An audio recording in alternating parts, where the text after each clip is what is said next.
Muy buenas y bienvenidos al Desván del Norte. Yo soy Adrián, vuestro podcaster, y como cada viernes os traigo temas relacionados con lo extraño, sucesos paranormales, ufología, misterios, asesinos seriales y un tema que me fascina muchísimo, que son las extrañas desapariciones. Solamente deciros que podéis encontrarme en plataformas como Anchor, Spotify, Apple Podcasts, Amazon Music y por supuesto en YouTube. Pero vayamos al tema. Hoy vamos a hablar de los asesinos en serie. ¿Se nace o se hace? Este 2022 acabamos con un tema muy hablado, como son los asesinos en serie. Y justamente a finales de ese mismo año, en Netflix, anunció la serie de Jeffrey Dahmer, o el caníbal de Milwaukee. Este tema es uno de los más interesantes que encuentro en cuanto a nivel personal, de cómo una mente, un ser humano, puede llegar a convertirse en un monstruo o ese monstruo que ha creado la sociedad. Pero antes de hablar de cualquier asesino en serie, de por qué lo hizo o cuáles fueron sus principales motivos, en esta primera entrega o primera parte quiero hablaros de cómo se forma un asesino en serie. De si realmente se nace o se hace, ¿no? Con el paso del tiempo, o quizás ambas situaciones. Pero vamos a analizar para que podamos entender qué hace que estas personas pues saquen ese monstruo interno y el por qué. Comenzaremos con los antecedentes. Y no lo sabremos pues que nunca hasta que sea apresado este asesino, ¿no? O detenido, o llegue a capturarlo pues muerto, ¿no?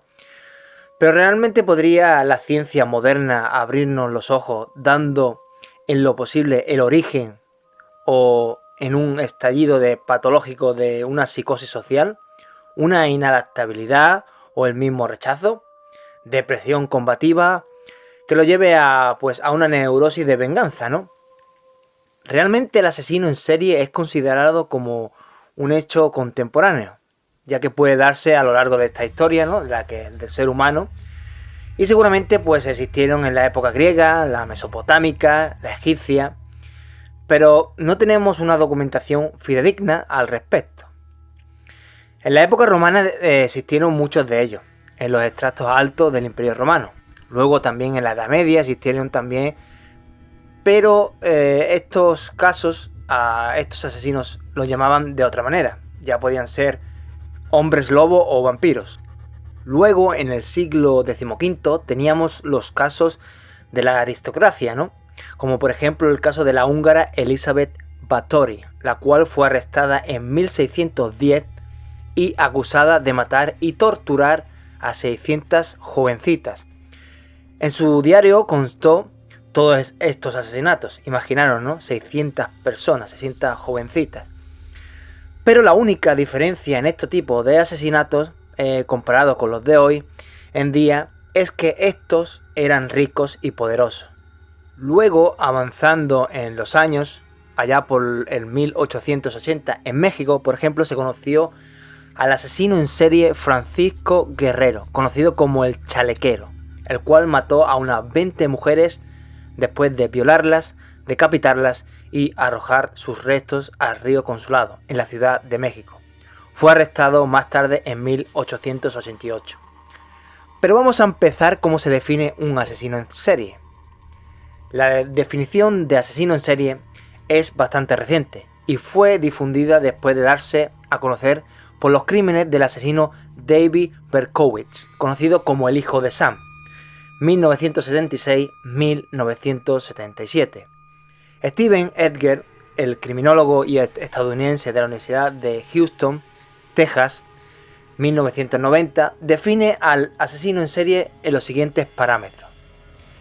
La primera definición es de 3 a 5 asesinatos en un lapso de tiempo entre ellos, nunca superior a los 6 meses. Número 2. Actuaciones criminales metódicas y similares entre sí. 3. En el lapso de tiempo se separa sus actos criminales. Este individuo mantiene una apariencia de normalidad que viene a dificultar en muchos de sus casos su detención en una sociedad como la descrita anteriormente y actualmente. 4. El asesino en serie casi nunca suele mantener ningún tipo de vínculo con sus víctimas. Y cada nuevo asesinato parece producirse de forma aleatoria y sin una evidente relación subjetiva con los anteriores. 5. Estos asesinos se caracterizan por su aparente sangre fría, su elevada crueldad y cierta compulsión tendente al dominio total de la voluntad de sus víctimas. 6. En su proceso educativo o en su infancia suelen detectarse episodios de malos tratos, agresiones sexuales o una importante desestructuración familiar, el fanatismo religioso o vinculaciones satánicas. 7. Su motivación está sentada en factores psicopatológicos y carecen de ánimo, de venganza o lucro, pese a que frecuentemente conserven objetos de sus víctimas más como estimados trofeos que como recompensas materiales. 8. Basándonos en lo anterior, cada una de sus víctimas viene a significar un logro, un estímulo placentero, que se diluirá con el paso del tiempo, dando lugar a una nueva compulsión para otro crimen. 9. Una predilección casi excluyente por víctimas asequibles o indefensas, eludiendo los enfrentamientos directos. 10. Carecen de impulsos autolíticos o suicidas una vez consumada su acción criminal y casi siempre no sienten ningún tipo de arrepentimiento, miedo o vergüenza. 11. De forma muy frecuente se sabe que en su más tierna infancia acostumbraban a torturar animales. 12. Cierta atracción por los representantes de la autoridad. Y 13. Un muy frecuente indisimulado afán de protagonismo, epistolar antes de su detención y un mediático cuando son juzgados. O sea, les atrae lo más llamativo que son ellos mismos. Egocentrismo, en todo caso. Los asesinos en serie tienen una cierta característica muy específica, impulsos criminales con una alta violencia, sin considerar el dolor ajeno, padeciendo un trastorno de personalidad o sociopatológica, que son relacionadas con el sadismo, el estímulo sexual, la necrofilia, el fetichismo, el canibalismo, la mutilación. Son cierto agrado por la popularidad y la acción delictiva. Pero no debemos confundirlos con figuras criminales afines como las que os voy a citar a continuación. O sea, no podemos confundir un asesino en serie con estas características que acabo de dar con lo que ahora os voy a comentar. Por ejemplo, los genocidas o los terroristas relacionados con organizaciones delictivas, estos que actúan matar por un fin, ¿no?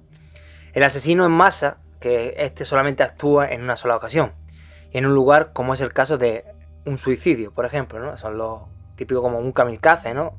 Que van a cometer su propio suicidio matando a la mayor gente posible en un solo acto.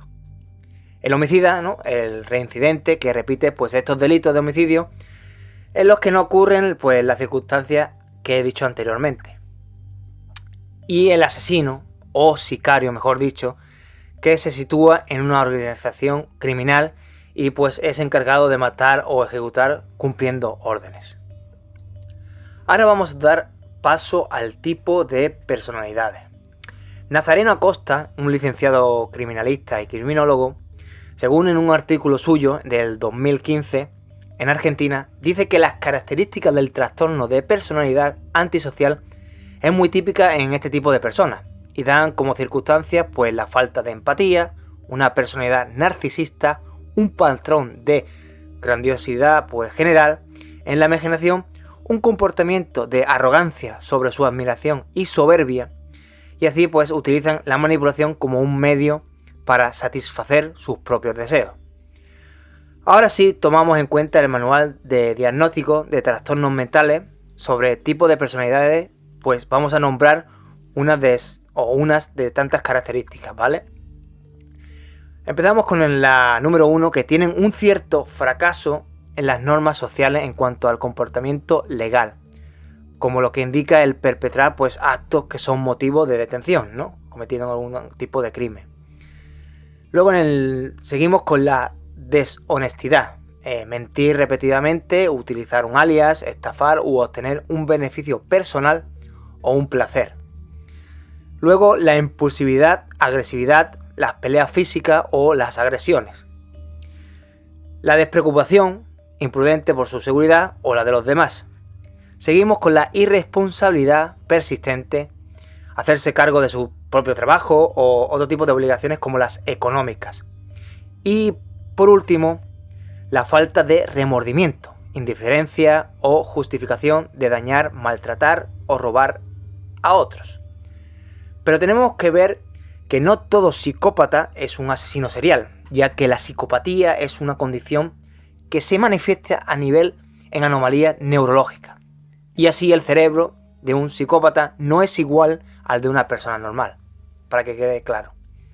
Entonces aquí no implica que todo psicópata nace siéndolo, y que asimismo una persona normal puede, en caso de un accidente por ejemplo, pues puede desarrollar, ¿no?, en cualquier etapa de su vida un conjunto de anomalías cerebrales que lo lleguen pues a transformar en un psicópata y asesino serial.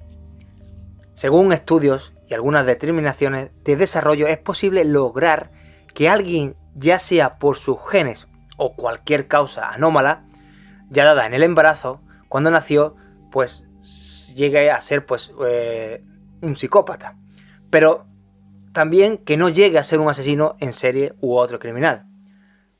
O sea, lo que quiero decir que puede llegar a nacer como un psicópata, pero no llegue a cometer actos criminales como el asesinato o cualquier otro tipo de crimen. Vamos, que la psicopatía no basta para dar lugar pues a un asesino serial, ya que este siempre es el resultado, escucháis bien, el resultado de las interacciones de circunstancias como el entorno y tendencias innatas. Pero desde el punto de vista filosófico y admitido tanto por psiquiatras como psicólogos, el asesino serial se autoconstruye, se hace a medida que puede elegir qué reacciones tomar ante lo que le sucede. Pero cuando decimos que un asesino se hace, se encuadra en qué lo rodea, las circunstancias que lo construyen, como el que él mismo se vaya autoconstruyendo como respuesta a estas circunstancias. Por eso estas personalidades, en el rechazo social, los traumas y otros factores culturales podrían despertar este tipo de personalidad, en cuanto al caso de asesinato, violencia o ya sean maltratos. Pero ahora vamos a hablar de lo que más interesante pues tiene esta parte de un asesino en serie. La parte que definiría lo que es la tipología para la clasificación de asesinos en serie. La característica general casi siempre son las de un hombre blanco, de raza blanca, de 25 a 35 años, que atacan a personas de su misma raza y a mujeres. Algunos pues han sufrido una infancia traumática debido a los tratos físicos y psíquicos por los que han sido aislados de esta sociedad y luego deciden pues vengarse de ella. Y esto lo hace sumergirse pues en un mundo imaginario donde él es el amo y revive los abusos sufridos identificados con el agresor. Esto explicaría el hecho de que su forma de matar suele, pues en contacto directo con la víctima, utilizar un cuchillo, estrangularla o simplemente golpearla. Pero casi nunca utilizar pues algún tipo de arma de fuego. Hablemos ahora por la zona de influencia, donde se mueven estos tipos de asesinos en serie. La zona de influencia la clasificaríamos como la base o zona donde este asesino actúa por sus crímenes. El primero sería el de los viajeros. Estos asesinos no tienen un lugar fijo o quizás un área determinada, ya que suelen viajar kilómetros y kilómetros pues para cometer este tipo de crímenes y tener así pues un área de operaciones potencialmente indeterminado. Entre ellos podríamos destacar, por ejemplo, uno muy famoso llamado el monstruo de los Andes, Pedro Alonso López, donde asesinó en Perú, Colombia o Ecuador. También tenemos a Daniel Camargo Barbosa, donde se movió matando a sus víctimas en Colombia y dentro de Ecuador. Luego tendríamos el asesino que actuaría en áreas pues locales, en los que se centran en un área de operaciones fija, aunque bastante amplia, donde se puede dar pues en un radio desde una ciudad, una provincia o simplemente un estado como Miami en Estados Unidos.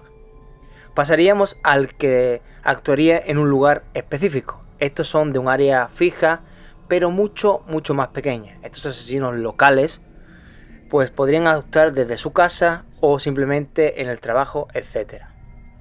Ahora pasaremos a lo que seguirían los procedimientos. Según cada uno, la clasificación de este procedimiento es una de las más importantes, ya que en sus distintas subcategorías hay múltiples e importantes patrones propios del perfil del asesino.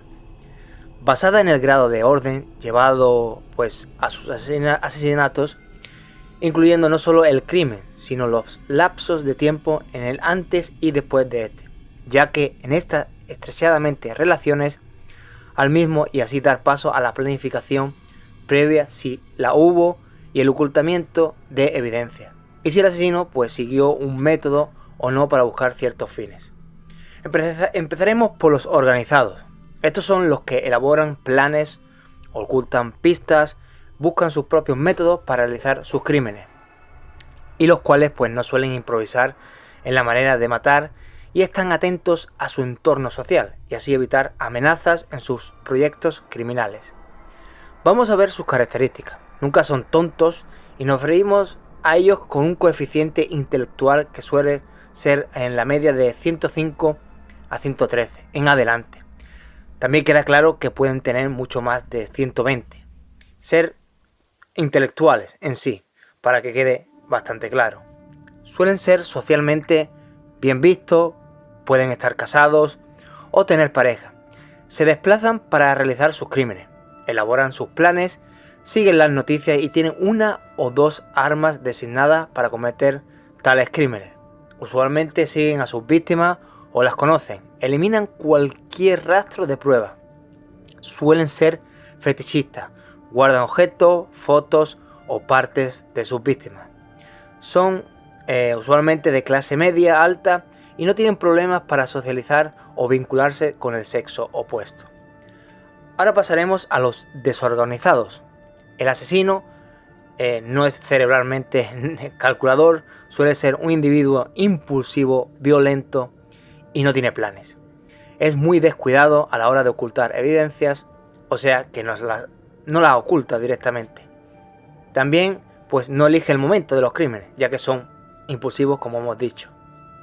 La diferencia de los organizados es que estos asesinos nunca tienen una inteligencia superior a la media, ya que si pues no fuera a su psicología los obligaría pues a tener un autocontrol de su autoconservación, orden y prudencia. Sus características son la de escasa inteligencia, ubicada entre el 80 o 95% de intelectualidad. Son socialmente ignorados o mal vistos. Suelen vivir solos, no tienen pareja, vive y trabaja cerca de los lugares que asesina, no hace planes, no sigue las noticias y no suele pues tener un arma predeterminada. No suele conocer a sus víctimas y no las sigue. No elimina las pruebas en su crimen. No es fetichista. Suele ser de clase baja y tener problemas al socializarse y vincularse al sexo opuesto. Ahora vamos a pasar a los mixtos, que estos asesinos vinculan pues las dos anteriores cualidades y que actúan con rasgos del asesino serial organizado al principio de su carrera criminal y luego en cierto momento de su vida tienen un periodo desorganizado y viceversa, ya sea parcial pero no total. Pero este típico de asesinos mixtos son minoría, ya que en general son organizados o desorganizados. Nos referimos a los mixtos pues que pueden ser tanto, como he dicho, empezando siendo un asesino pues organizado y con el paso del tiempo pues llegar a ser desorganizado, o incluso ser desorganizado y viendo que puede llegar a ser atrapado intentar ser organizado. Estos son, como he dicho ya, minorías, así que ahora vamos a pasar según la motivación de sus asesinatos, que los lleva, ¿no?, a asesinar. El primero es el de los visionarios. Este tipo de asesinos es donde abundan los esquizofrénicos. Se les llama así por su forma de ver el mundo, teñida de una realidad de delirio y fantasía, donde suelen colocar pues seres irreales, donde surgen pues de estas alucinaciones visuales y auditivas. Suelen tener cosas absurdas como que son otro tipo de personas. Un ejemplo, por ejemplo, sería como la encarnación de Hitler o otro tipo de personaje famoso. O aún mejor todavía, que crean entidades sobrenaturales como Dios, el diablo u espíritus, etc. Las cuales pues les hablan y les hacen cometer este tipo de asesinatos. O simplemente pues las teorías de visiones que son delirantes y extravagantes, ¿no? Como que les mandan a hacer un tipo pues de cosas cuando hablan con este tipo de seres, ¿no? De estas entidades que ellos se imaginan. Ahora pasamos a los misioneros.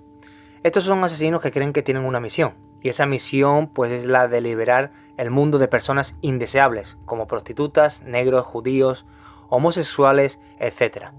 Y se ven a sí mismos como sanadores de la sociedad o purificadores.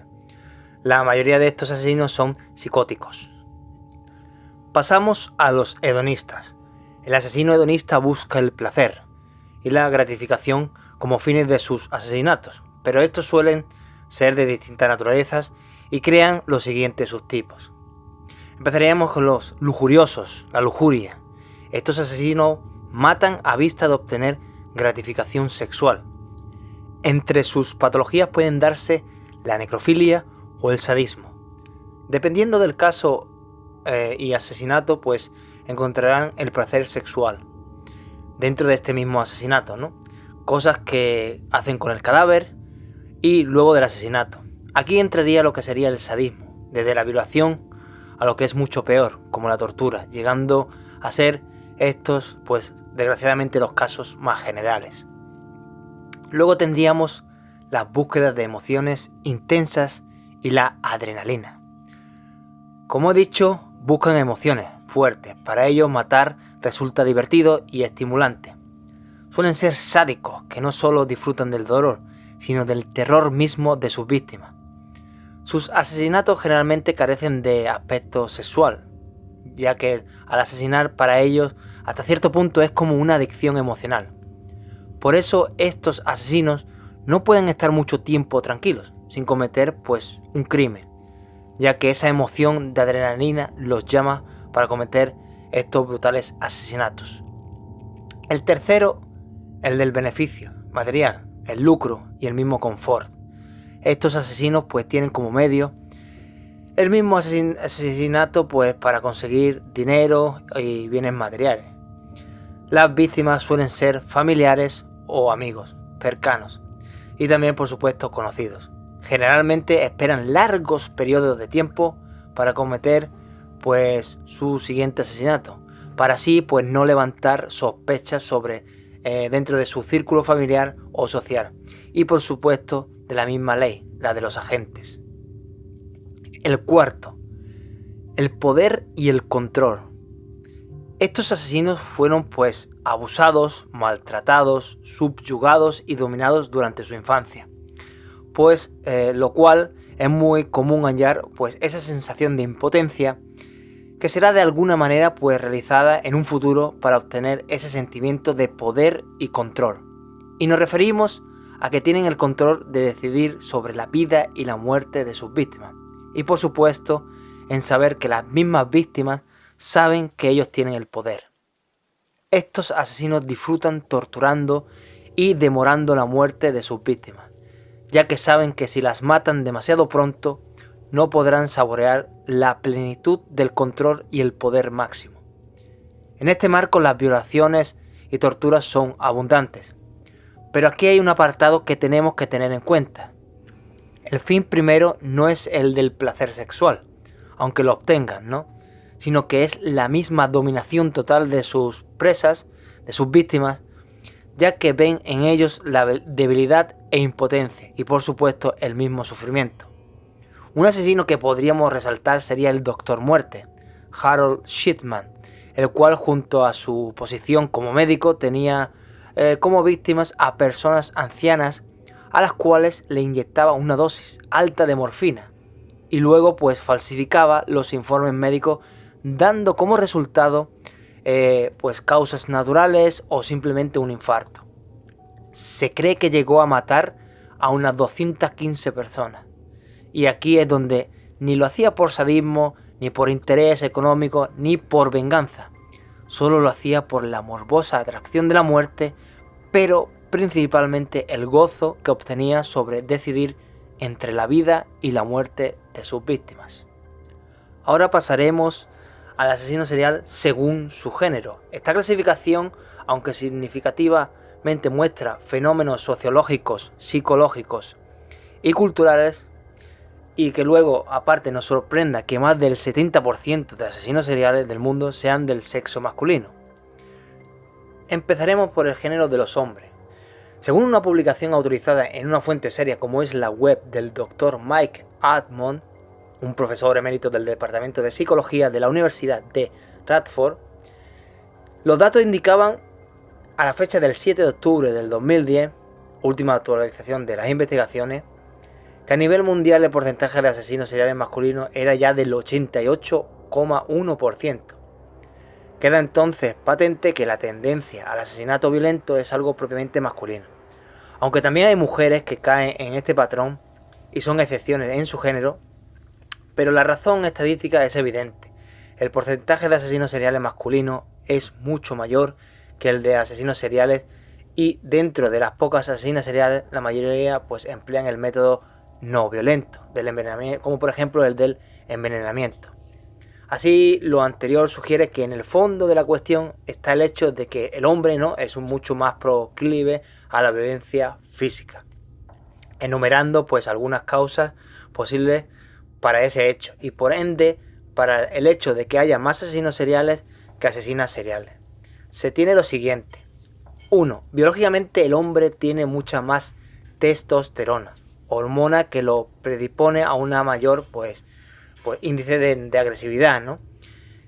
2. El hombre tiende a exteriorizar la tensión, o sea, lo que es la agresividad, la cual pues la expresa en hostilidad. En cambio, la mujer tiende a interiorizar esta tensión, que puede caer pues en la depresión.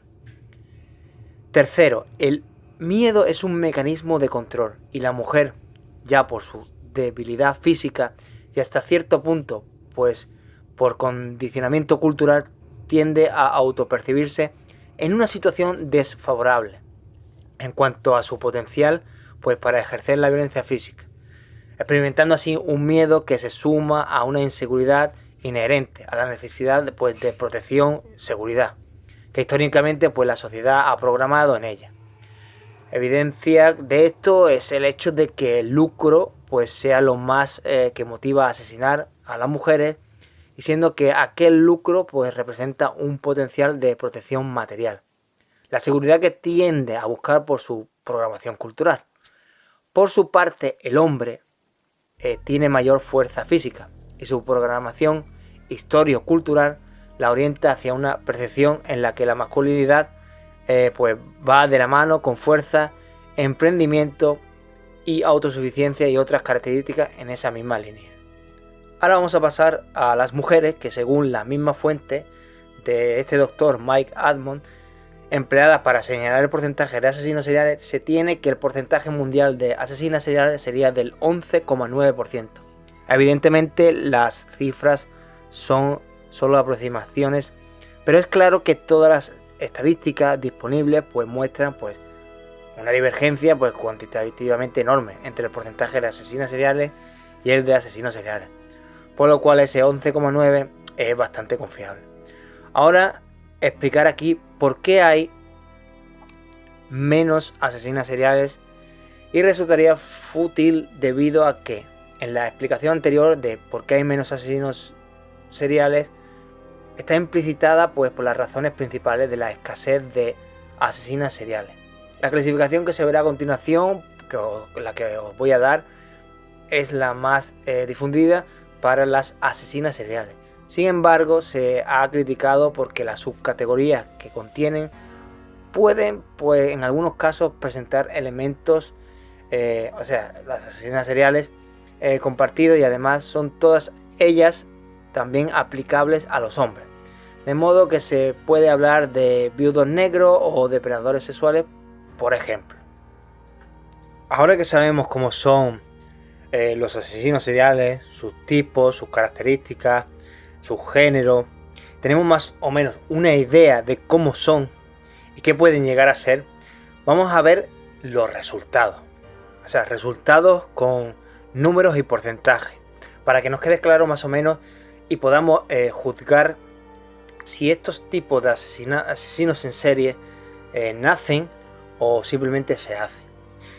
Por ejemplo, el profesor español José Manuel Revente Comas dijo que los asesinos seriales provienen de hogares disfuncionales, en donde pues se ha encontrado pues todo tipo de asesinos seriales que se ha estudiado a través de la historia. ¿Qué quiere decir? Que con ello tenemos estos resultados que os voy a comentar ahora mismo, de los cuales pues es un resultado pues científico, ¿no? Que ha sido estudiado. Empezamos con el 50% de ellos que tienen antecedentes de enfermedades mentales, ¿vale? Un 50% sí y un 50% no. Luego de ellos, el 40%, que es casi, yo diría que es bastante, tenían padres pues implicados en actividades criminales o simplemente vicios. Luego, el 70% de los casos estudiados había un historial de abuso de alcohol y drogas. Y esto que es muy importante, el 100%, o sea, el 100% de todos ellos habían sufrido algún tipo de maltrato de menores, o sea, físico, emocional, sexual o simplemente una negligencia en su niñez, ¿no? Por parte de alguno de sus padres o madres dominantes. El 66% tuvieron un padre violento, agresivo, insensible y distante. Y en algunos casos pues eran sádicos o fueron víctimas de rechazo. Del 95% de los asesinos, de estos asesinos seriales, pues presentan daño en la parte frontal del cerebro, ¿vale? Aquí ya hablaríamos de un daño, ¿no? De un accidente que sufrió en la cabeza y le hizo un clic o un chispazo que activaran ese monstruo que llegarían a ser, ¿no? Ya que este tipo de lesiones, ¿no? Pues los hace generalmente pues más agresivos y más intelectuales que al nivel promedio. Por supuesto, aquí el 90% son hombres y solo un 10% son mujeres. El promedio, el 30, 40, 30%, pues pertenecen a clase media, clase alta y clase baja. O sea, el 40% sería de clase alta y los demás, el de media y baja, solamente el 30%. El 40% diríamos que como que, ¿no? Que están bien vistos y tienen un pequeño, decir que un poquito más de poder, ¿no? Por ejemplo, como hemos dicho antes, del doctor Hitchman, ¿no? Que ya tenía un poder como médico, ¿no? Un nivel alto, donde era considerado pues alguien importante. El 68% de las familias pues llegó pues a mudarse muy a menudo, ¿no? Para intentar pues quitarse de esos tipos de problemas. El 40% pasaron gran parte de la infancia o adolescencia en lugares de adopción, como centros psiquiátricos o instituciones para menores. O sea, aquí hay una parte, ¿no? en sus vidas donde pues están en un centro y ahí pues se van intentando de adaptar o reacondicionar de alguna manera. Luego, el 47% de los casos, el padre abandonó el hogar, se quitó del medio antes de que este niño pues tuviese 12 años, en su más tierna infancia, diría yo, ¿no? Una de sus cuando el niño está empezando a crecer, ¿no? Luego, el 66% la madre fue excesivamente dominante durante la infancia y la adolescencia. Hay muchos casos de asesinos seriales que sí, que la madre llega a tener un dominio, un control sobre sus hijos bastante tóxico, ¿no? O sea, de llegar incluso hasta humillarlos, ¿no? Como seres humanos.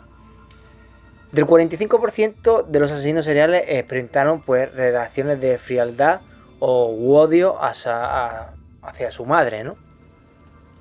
Después de tener estos resultados, ¿no? A mí me gustaría que me dejaran en los comentarios qué pensáis, ¿no? Si un asesino en serie se nace o simplemente se hace, o se autoconstruye mediante el tiempo que va pasando. Y me lo dejaré en los comentarios, ¿vale? Antes de que os dé ahora el resultado científico, ¿no? Estudiado en números de si se nacen o se hacen. Después de haber estudiado seriamente, ¿no? En este tipo de estudios, ¿no? De los asesinos seriales, por supuesto, con gente que han sido asesinos seriales, han sido esquizofrénicos, asesinos normales, etcétera. El porcentaje al final llega a decidir que el 90% de los asesinos seriales, el 90% se hacen, se autoconstruyen. Y un pequeño porcentaje, el 10%, nace.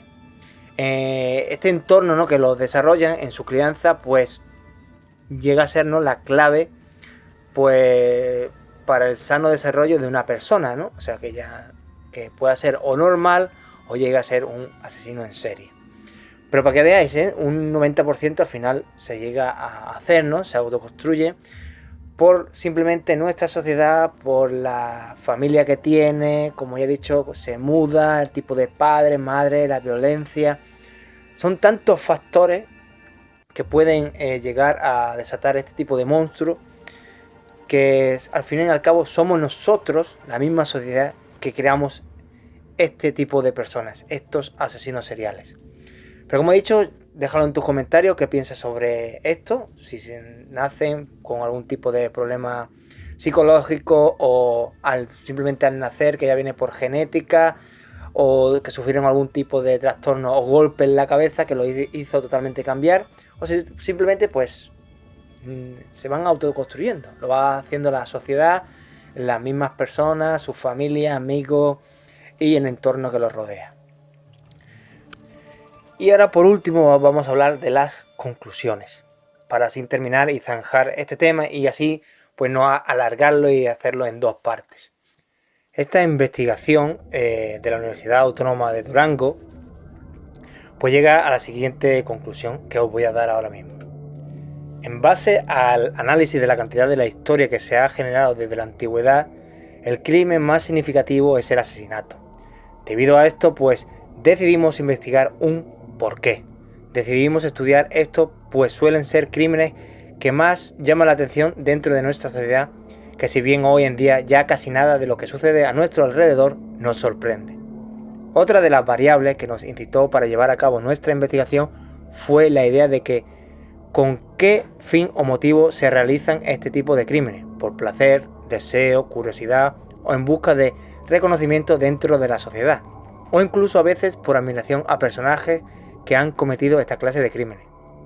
También nos dimos cuenta que si es cierto punto, pues se influye el aspecto biológico, tanto en el desarrollo neuronal como las condiciones genéticas que se pueden llegar a presentar, pero no solo una determinante total para que una persona pueda cometer un asesinato en un futuro.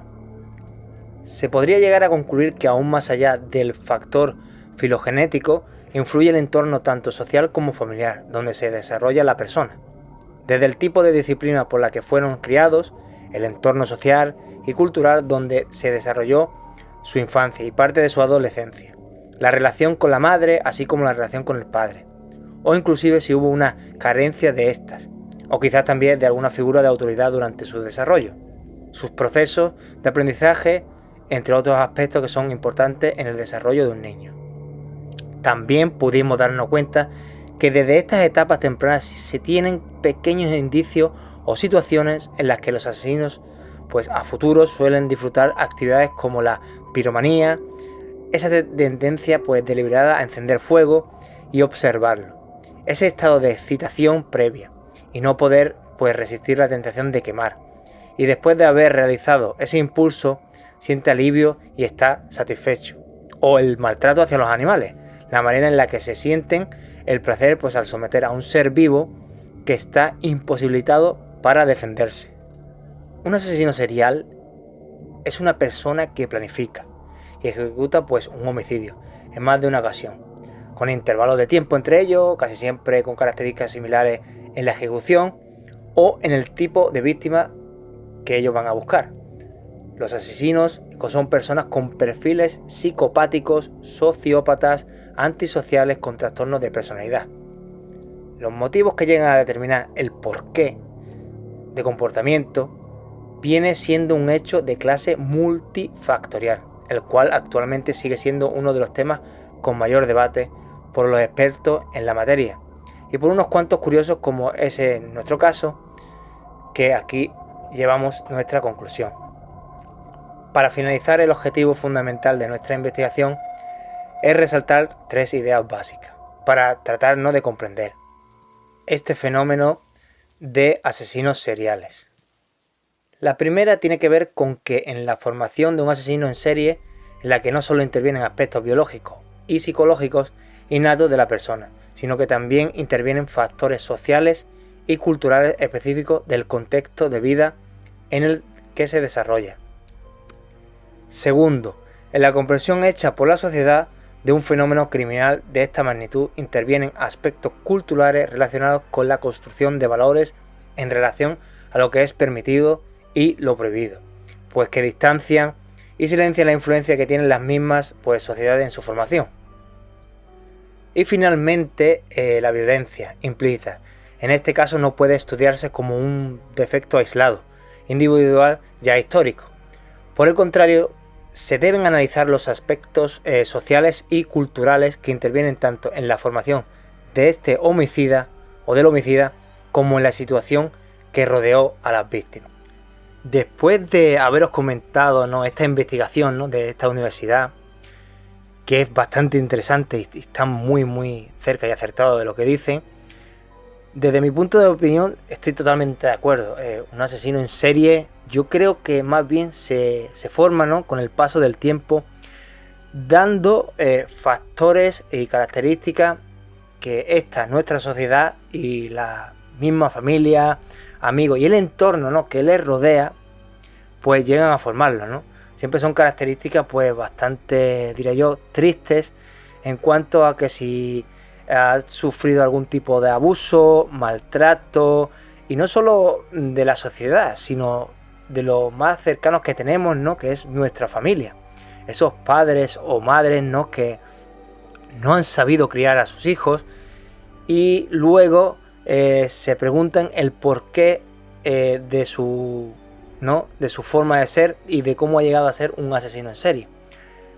Pero esto es en la mayoría de los casos. También hay casos en el que la misma familia, como por ejemplo en el de Jeffrey Dahmer, ¿no?, el padre intenta de alguna manera pues sacar lo mejor de su hijo, ¿no?